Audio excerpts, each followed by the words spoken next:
Perkenalkan, nama saya Yuliana Nuraini. Saya dari kelas A, Sastra Indonesia angkatan 2025. Di sini saya akan menjelaskan sedikit tentang asal-usul bahasa Indonesia dan juga sejarahnya. Bahasa Indonesia berasal dari bahasa Melayu yang sudah lama digunakan sebagai bahasa penghubung atau lingua franca di Nusantara sejak abad ke-7, bahkan sebelum era kerajaan seperti Sriwijaya. Bahasa Melayu ini kemudian dikembangkan dan distandarisasi lalu diresmikan sebagai bahasa persatuan pada Sumpah Pemuda 28 Oktober 1928 yang menjadi titik lahirnya bahasa Indonesia sebagai identitas nasional dan disahkan sebagai bahasa negara setelah kemerdekaan 1945. Awal mulanya bahasa Indonesia itu berasal dari bahasa Melayu karena adanya perdagangan dan komunikasi antar suku di Asia Tenggara karena sifatnya yang terbuka dan tidak terikat pada satu suku mayoritas. Pusat pengembangan Melayu berpindah-pindah dari Malaka ke Riau lalu ke Lingga, di mana Raja Ali Haji menulis kamus bahasa Melayu menjadikannya bahasa yang lebih terstruktur. Bahasa Melayu diangkat menjadi bahasa Indonesia karena semua suku menerimanya, karena ada lingua franca dan perdagangan, sistem bahasa yang sederhana, dan tidak adanya diskriminasi yang terjadi. Fungsi bahasa Indonesia sebagai bahasa nasional yaitu sebagai lambang kebanggaan kebangsaan, identitas nasional, alat perhubung masyarakat berbagai suku dan daerah, serta sebagai bahasa negara, bahasa resmi kenegaraan, bahasa pengantar akademik, alat perhubungan tingkat nasional, dan alat pengembangan. Dasar bahasa Indonesia baku adalah bahasa Melayu. Dalam perkembangannya, bahasa ini mengalami perubahan akibat penggunaannya sebagai bahasa kerja di lingkungan administrasi kolonial dan berbagai proses pembakuan sejak awal ke-20.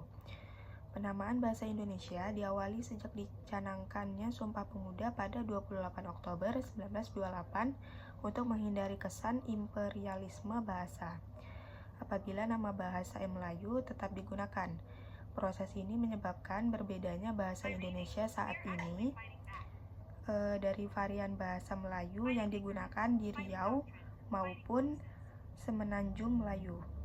Hingga saat ini bahasa Indonesia merupakan bahasa yang hidup, yang terus menghasilkan kata-kata baru, baik melalui penciptaan maupun penyerapan dari bahasa daerah dan bahasa asing. Meskipun dipahami dan dituturkan oleh lebih dari 90% warga Indonesia, bahasa Indonesia bukanlah bahasa ibu bagi kebanyakan penuturnya. Sebagian besar warga Indonesia menggunakan salah satu dari 748 bahasa yang ada di Indonesia sebagai bahasa ibu. Istilah bahasa Indonesia paling umum dikaitkan dengan bentuk baku yang digunakan dalam situasi resmi. Ragam bahasa baku tersebut berhubungan diglosik dengan bentuk-bentuk bahasa Melayu vernakular yang digunakan sebagai peranti komunikasi sehari-hari.